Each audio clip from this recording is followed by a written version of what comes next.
understand. So please, you don't just get into position because people are getting into position. There was a time I called one girl, I have an interest in her. I said, I love you, what's going on?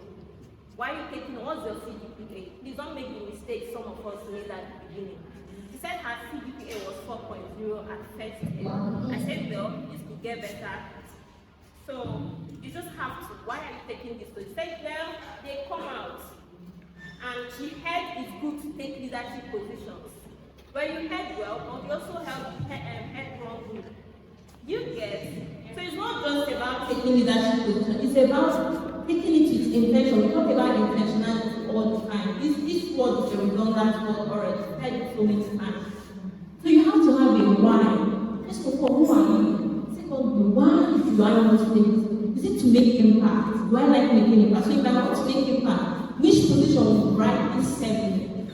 Is it because I need it for this CV? So you limit whatever you're getting into. Then it's also important to, prioritize service. Because I know I said the why, and the why could be just to foster your CV or your career, whatever that may be. But it's something that Oprah Winfrey said, not everybody can be famous, but everybody can be great, because greatness is determined by service. You don't get into leadership roles because of the reasons you just mentioned. You have to make place better. I'm sorry to say this, but while I was a leader, I got really frustrated because I saw people who came to positions and disappeared. And I've worked not just as the president of Anambra Law Students. I've worked in international tertiary organizations. I've held other positions, most humbly. But I've had to encounter these people, and it saddens me because I used to be this really reactive person. I remove you immediately, I fire, I do this one, I'm attacking you. But then I had to learn tolerance and all those. But yes, I was still disappointed. So you need to learn service wherever you are, serve. And then from serving, you're also able to learn balance. Because you learn, the thing about service, it goes all around. And sometimes, just like what Ozzy Williams was saying, there's always some kind of ripple effect. It comes back to you. You may not think that there's going to be a reward from this thing you're doing. But when there's someone watching you, I've had lecturers call me. The first time some lecturers contacted me, I didn't know them. Those were people that I didn't like, because I'm always this person that I don't want to go meet a lecturer or this one. My interest is connecting with political mentors. Sorry, but it's true, like I have a focus, so my own is to network with political mentors. That's where I want to be, and God so help me God. But then I've had lecturers come and say, Victoria, I heard your name. This lecturer was discussing you. This is what I need you to do. It's service. Do you understand? And I don't need to, I'm sorry to disclose it, but I know it has helped me in maybe one or two courses that I may not have done so well. Do you understand? People, they see you. They know the work you're putting in. So I don't know which is it. Maybe it's the universe, but I like to believe with God. Do you understand? So it's rewarding you, and people are watching. So it's rewarding you through these people, watching you, see what they're doing, see how you're taking up that association or that position. With or without funds, with or without people, you're doing it anyway, you're frustrated, but you're still doing it. So we've done 3 things, yeah? We say to be able to balance your leadership, you have to know who you are, know what you want, what do you want out of whatever it is you're doing. Are you being just like classroom now? People go there to get both spiritual and academic nourishment, right? So you need to know why you're doing an association. Do I like sociocultural, being attached to my sociocultural identity? Why are you in NOWS? Do you understand what I'm saying? You don't just identify for identify's sake. I remember that time I would reach out to some students, I would say, why are you not coming? Why are you not coming to what? You're from Anambra, right? Identify with us. And he told me, hey, ma'am, I know, but it's not just what I'm doing. and I have a lot of things on my hands already. So I don't think I'm like, this is what I'm keen on this. Let me focus on, but one day I will surely come around. You see how there's maturity and intentionality in that. There's maturity, there's direction. Do you understand? So why do you want to hold a position? You love energy law, get it. You love tax, get it. You love this, you love those good things. And then we talked about the why, and then we talked about service. So these are my little points. Thank you so much.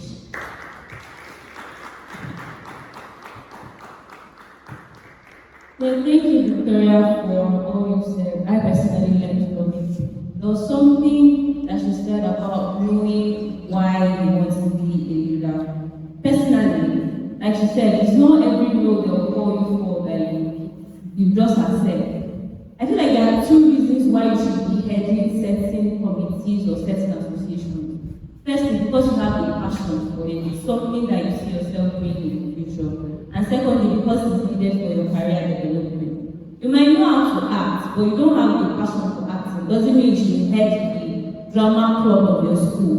Because you don't have passion for it, you don't see it in your future. You can be an active member, but being a leader demands a lot for you to now say you want to lead the whole association. When you're not passionate about that thing, you don't see it in your future. You just want to say, oh, I headed this thing one time and it's not significant when you look at it like 5 years from now.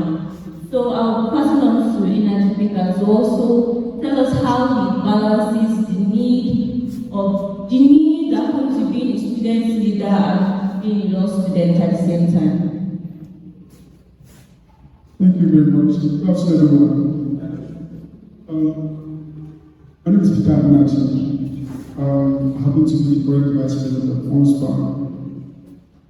Okay, I'll start with when the team reached out to me to be a panelist, I was wondering what I want to see. Why me operate in my class? So it'll be fine.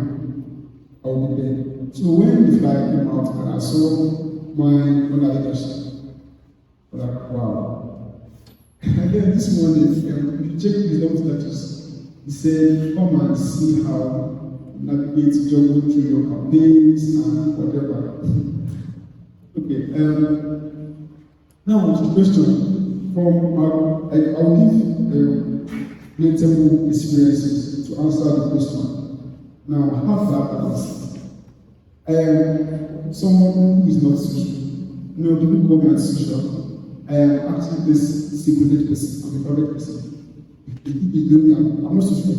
Whatever I'm saying now is because of my disposition as a legal vice president known as leader. Or actually, normally I'm not as outspoken person. So the second year, the first year I didn't contain anything in my class plans, whatever. I was not interested. Now what do you want? Why would you want to do it? Like just like Victoria said. So how there is to do it? So I mean someone met me then I was like, that why are you not contesting? I said, for me, leadership for me is I have 3 questions for leadership. So if I'm to go into a position, then I must have found something fundamentally wrong with the system that I wish to change. Or I've seen something fascinating that I want to upgrade. Or I just want to go there and maintain the status quo. This is straight. So is there anything in the system that I like to change? Is there anything in the system I want to upgrade? Or is there anything in the system that I want to keep going? Or I'm maintaining that this kind of things? Then I said, no, I can't understand. And the second year, I got my first appointment. Okay, I've had several positions. My second year was in SG Court Benefit. SG High Court Benefit. In my third year, I was appointed in my church choir as a military director. Then in my third year, second semester, fourth year, fourth year, I became the Pastor General. Then my Pastor President. Then the main music director in my church currently. So I started to position currently. Now work with me. So in the second year, I was there to support Now my job is to serve court processes. Then the SGI court was hot. I think one of you, I think you thought, before say that how the high court was very tough. lot of processes, they have to do this one, do this one. It requires me to jump from UNN to Suka to serve senator, to serve British in Suka and all that. People get to hate me because I was just doing my job as a baby. Then I got one tedious task from the then chief judge. What was it? I was meant to get the contacts of all class PROs in UNN. When I'm UNN, I mean UNN in Suka, UNN, and it was so you imagine how tasking that is. I mean, all class PROs, that means I should go for law. Law was the easiest for me. First thing, second year, college, that's all. But check people like business and then MLS. MLS have 1, 2, 3, 4, 5. It's just department. Go to nursing, go to rehab, go to geography. It was quite tasking. Or I did the job to 16%, but I wasn't happy with it. It was killing me. I was dying. It was serious, but just imagine it. At some point, I said, no, I quit. I resigned. Now, as a leader, you should know when to stop. Know when to say, okay, this is not the best for me. I knew for next thing, that semester, that was actually one of my worst semesters in school. I had to quiz 2 law courses. I was in second year. So it was very bad for me. So I was just starting school. I moved on. Then the 4th year, I came to the curriculum. Each choir and church, and then the 4th year, I became the secretarial and vice president. Now, I don't think there is a balance. All this. There's a balance. Just like when the CK was talking, CK is talking about as a leader, there are things ordinarily want to do, you can't do it. Leadership to me personally is like an act of service. So I don't get happy like where I was I'm here to serve you, and there's something I'm going to do. So I see leadership as an act of service. There are things I don't want to do. I don't go out. Because I don't want to go out. I don't have time. No, my life is kind of every day. If I don't go money, my day is not to come before it starts. So what did I do? Find a balance. So I went to Apple Store. I have this task. Check task. It helps you plan your day. So when you put it on your phone, you will see your task of the day. So once you make every morning, I outline my task. For example, I come to class ends by 2. I go to the library to read. How far I have to conduct the evening. I go back home. We are dead tired. Can't do anything. And I'm no more. Medically, I'm going to start the night. So now it is a challenge. I'm going to start the past medically. So it was silent for me. So what I planned myself earlier. So the tasks I use, they have to plan myself. So as a leader, you should know when and when to stop. Just like I did yesterday morning. I said that, bro, I can't. I'm dying. I can't do this anymore. It's killing me. So everyone are serving people. We are giving out value. Just know when to stop. Know when it's fitting up. I mean, it's always important to make to stand out, try and change something in that new position. However, if at any point you feel like you can't do this anymore, stop. Nobody will blame you. Just give reasons, and then the leader, one thing that should be accountable to those who are leading. If there are promises to make during your campaign, I mean, there should be the need to feel them. If you don't get to feel them, at least they should know why you want to feel them. Why I said earlier that I want to identify the position, because I never had any position in the first place. I ran for the office of the private secretary, what say unopposed. So you got here unopposed, then I ran for the office of the vice president unopposed. So I never had this experience of meeting people to I never had this experience. So I can't say that. But then, being a leader goes back. It is challenging. You can ask it. You can ask wisdom. You can ask rejoice. You can ask anybody. It can be very, very challenging. And when as a vice president, the primary duty constitutionally is to organize a cultivar ceremony. So the cultivar was to be held in October. By the way, before there was a day, I've been up morning by 4 a.m. I was thinking, I was there in the morning, what is going on? Because I've been at school Oh yeah, so say guy how far that's kind of like also. Is that at some point you have yourself. At some point there will be days like you have your time. The day is gone, and you have each other. Like the day is gone. So it was asking, but then along the line, just find that you can't please everybody. Just be a person of value. Try as much as possible best. You need to help out. You do that you have as a leader. It's something meaningful.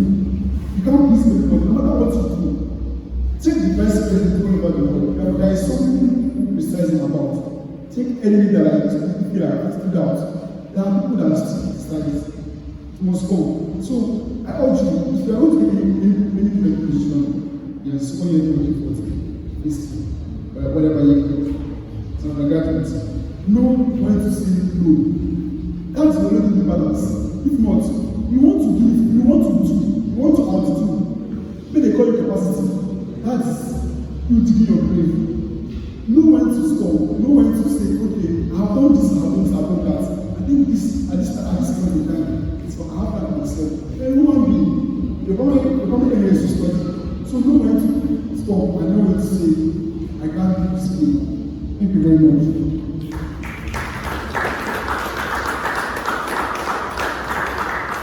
Well, thank you so much, Peter, for that exciting session. Robert, Elijah. Now, how would you say you have been able to balance the needs of being a student leader and also being a law student? Because you feel very well.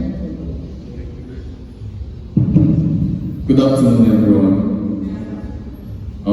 My name is Elijah, the current LOSA president, the outgoing LOSA president, because my tenure is basically done. By Friday, I will officially hand over as the LOSA president. So I'm actually looking forward to it.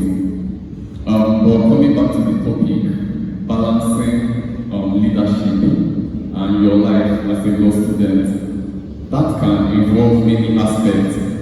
But as a law student, you have your personal life, you have your academic life, you have your spiritual life, you have a lot of areas in which you need to balance, as well as being a leader.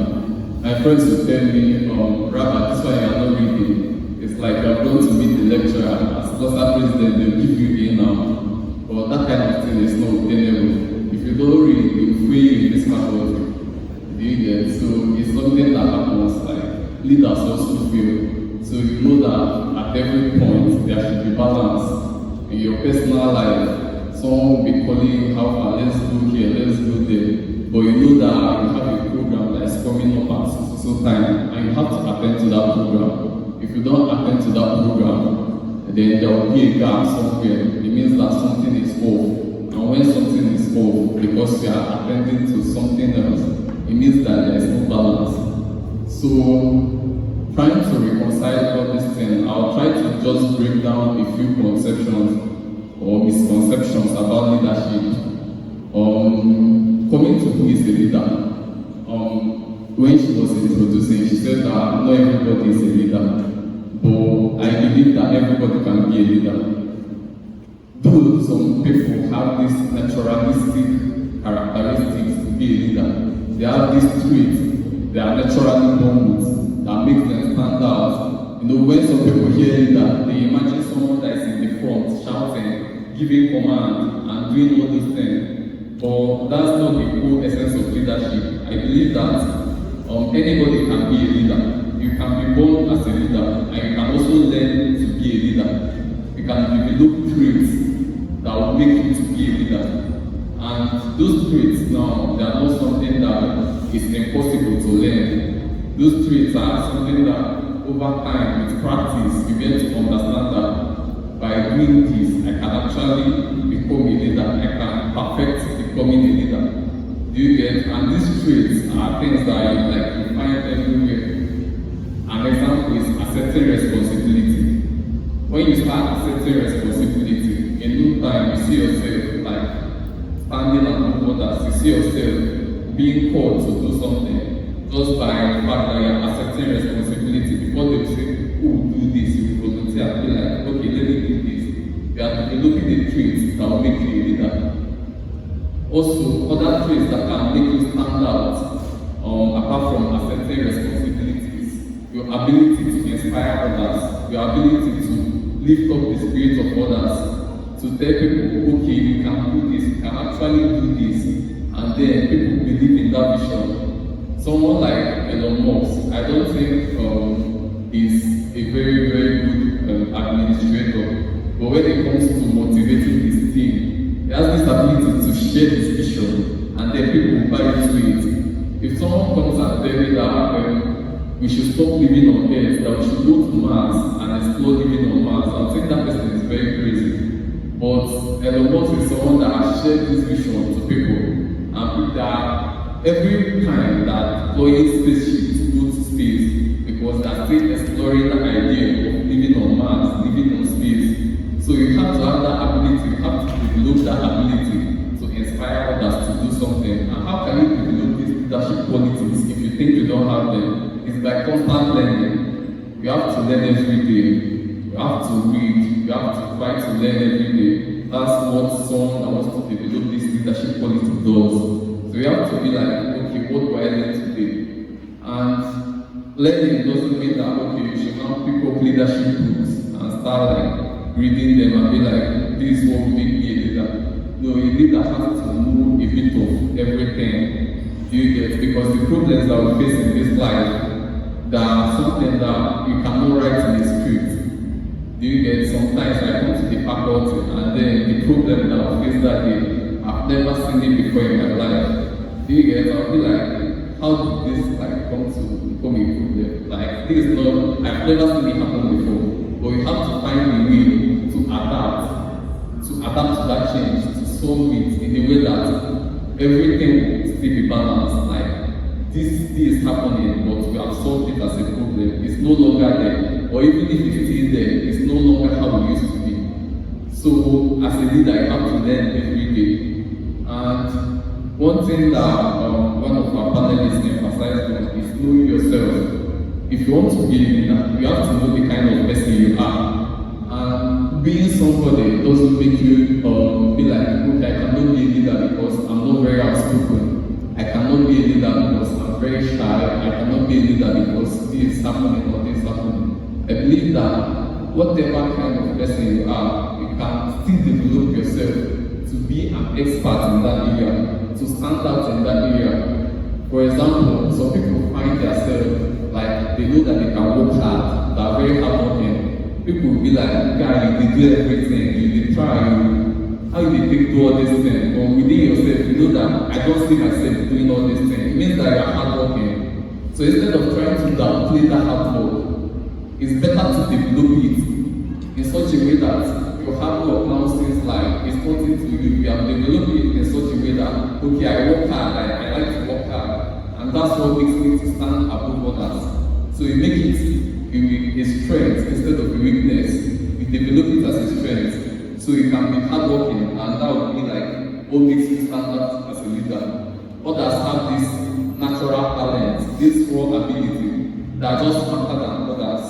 They are just like naturally smart. They're intelligent. And then instead of trying to be like, okay, I'm intelligent, I don't want the world to know. Let me hide my intelligence, let me downplay myself. No, that's not how to be a leader. You be a leader that is showing that, okay, I'm actually smart, and I know that I'm smart, and you showcase it to the world. And by doing that, people will come to you and be like, okay, want to see what you can do in this area, want to see what you can do in that area. Others that are naturally, they see things differently. Like, everybody will be saying something as A, and then somebody is saying something as B. That means that that person thinks differently from others. The person sees the world differently from others. And then that can be an advantage to you as a leader. So instead of seeing things the way everybody sees it, you have developed that keen interest, that keen eye to see something that others do not see. And when you do that, you are developing an ability that where others are looking at something in a certain way, different. You choose to stand by what you see, and then you present what you see to others. You are building a vision and building to others. Look at what this can be. You are sharing an idea that instead of doing this, we can actually do this. And in that situation, that might be the best option for that situation at that moment. And by doing that, instead of okay, you don't want to stand out, you don't want to think differently, you want to be like everybody else, you miss opportunities that will make you stand out as a leader. So instead of shying away from maybe something that is already within you, you can differentiate yourself and choose to embrace your ability to think differently. That can also make you stand out as a leader. Also, you can be someone that have this keen eye to support others that have talent, incredible talent in different areas, and then you become a talent collector. You become this person that support leaders, and then you pick out leaders, people that you feel like can perform excellently well in different areas, and that can be your own area of leadership. Choosing out or picking out people that you feel like have the best ability to serve in different areas. And is it that when people like want to praise people, they be like, he built so many people, that he has built a lot of people. And that's like basically his leadership quality. He knows how to spot talent, to identify it, to groom it, and to bring it up. And that's like the area that he has distinguished himself from everybody else. He has this ability to spot somebody and then groom the person, turn the person into something that is extraordinary. Do you get? That's what leaders do. When it comes to balancing your life as a leader and then everything that you are doing as a law student, you just have to understand yourself, understand the kind of person you are, understand the vision that you have. Why do I want to be a leader? Why do I want to do this? If that reason is appealing to you, there's a book that I read that says start with why.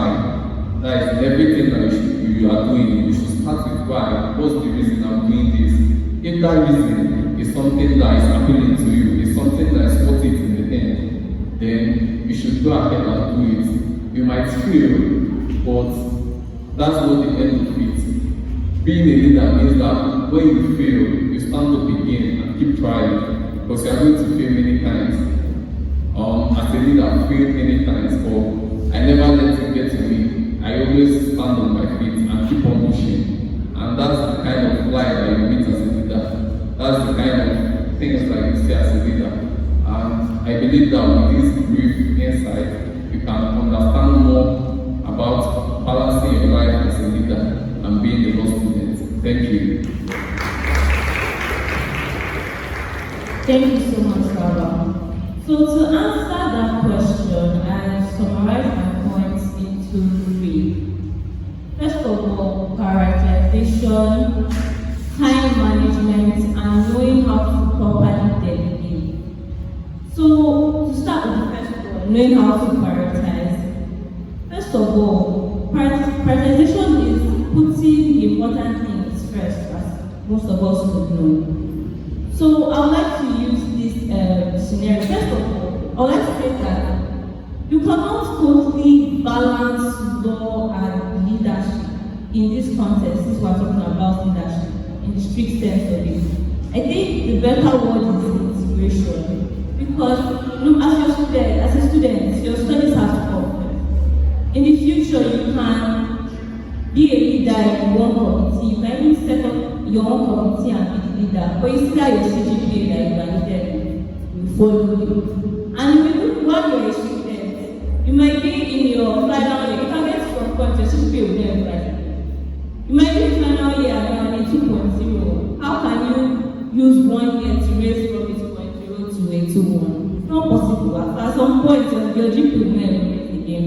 So you should know how to prioritize through integration, because there are some things that have to give way for your studies. For example, I'll be using practical example. I was supposed to represent our school in this face law competition, Manfred Labs competition. I put in my heart and soul into that competition. And the date was 21st and 22nd of March. And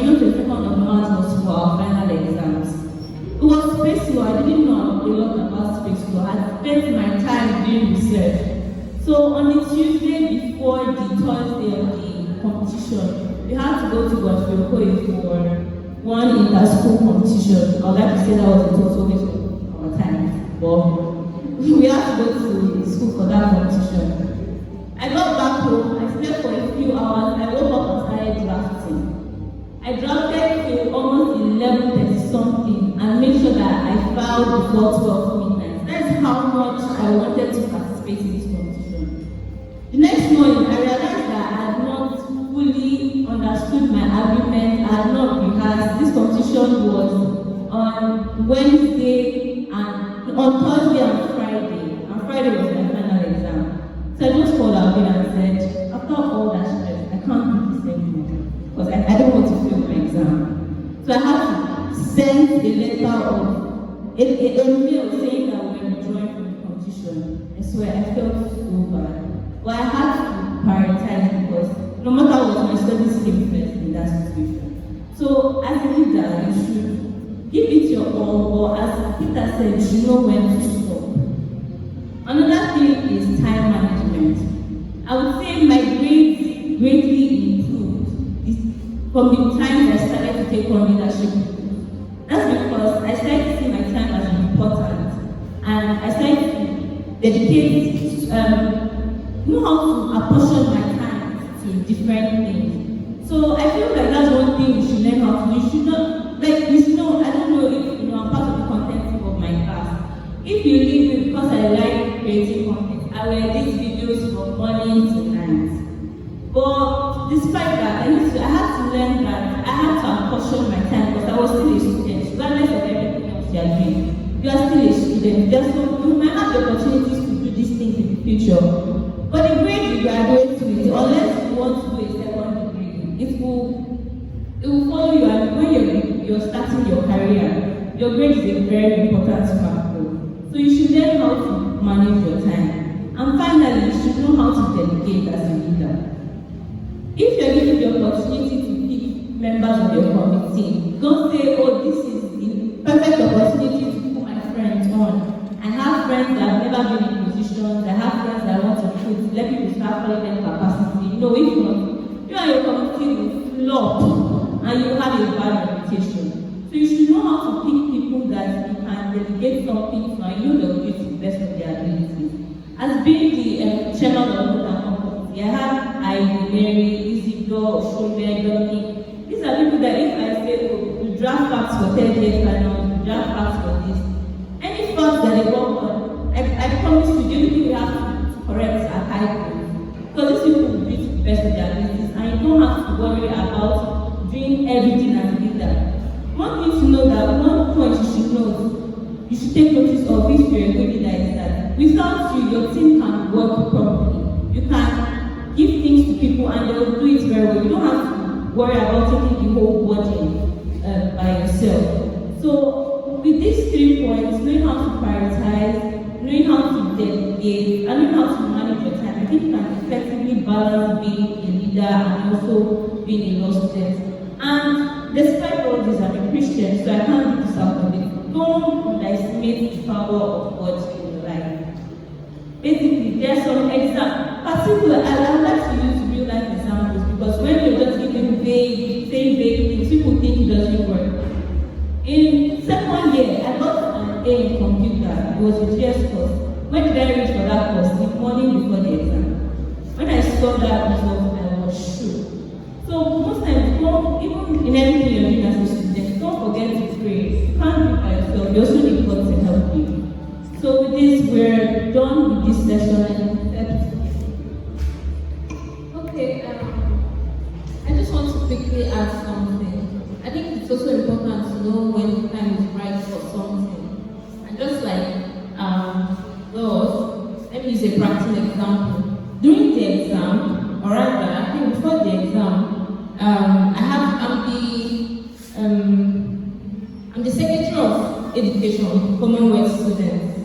So they reached out to me and said that a white person, one of the global leaders, is coming to Abuja, and I was supposed to lead a project.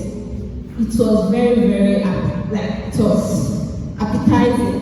You understand? I thought of a lot of things we could do for me, the next working, and there was going to be a lot of dollar payments. And many of us want to earn in dollars, right?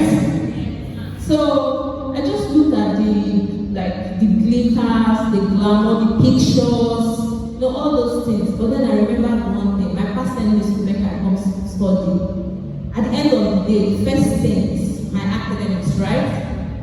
I sadly turned down that request. Yes, at some point it's going to look like an opportunity present to you as a leader. It's going to be the best opportunity of your life. Don't get swayed. Wisdom is profitable to direct. Do you understand? And it's not the first time. There was this time, I think it was the second year. I think I had this problem with things, big things coming during an exam. It was girl child and stuff, and we were supposed to go to Singapore. Already I had been a girl child ambassador in Cotonou the previous year. So I had attended that one, and then I was supposed to go to Singapore 2 years after.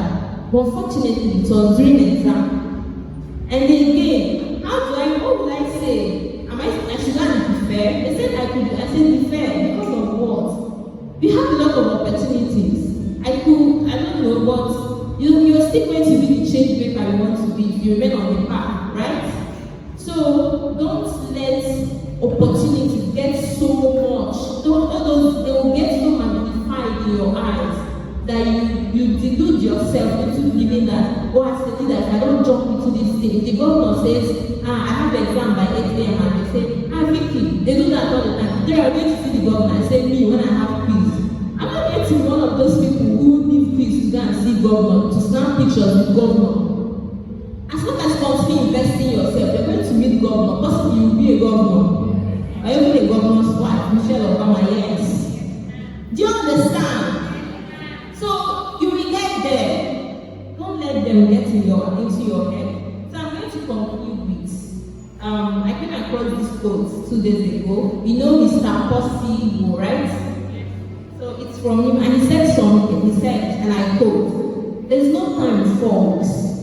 Certain activities are a waste of time. Certain people too, they drag you down. Identify, reflect, curate. Keep your eyes on the bigger picture. Keep your eyes on the ball. Allow yourself the luxury of exploring and wandering creatively, but ultimately do what? Keep your eyes on the underlying purpose. And what is it at this point? Thank you so much. So explore, but we know what's important. I thank you for the privilege to end your time and the honor of being a panelist. I look forward to whatever you do. Thank you. Okay, thank you, Victoria. Do we have any questions? Just taking 2 questions. Okay, I guess there are no questions. I will assume that we did our role perfectly and understood all we said. Is that true? Okay, thank you very much. We've come to the end of this panel session. Oh, my co-panelist has something to say. Okay, like I've said before, as a leader, you must be able to perform. See, there are things you want to do, people question you. Someone asks you, that this is you want to be out, you will achieve. If you don't achieve, nobody cares. If nobody cares, just don't do it. Nobody cares. But I think this is like, no, somebody cares. Posterity cares. One day they will look back and say, you are this, you are that. What did you do in your office? What were you able to achieve?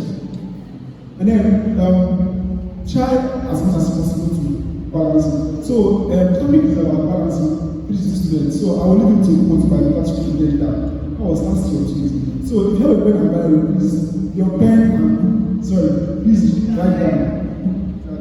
So, he said, as a leader, you must strive to reject savior complex. Although it comes from a place of altruism and selflessness, yet you must reject it.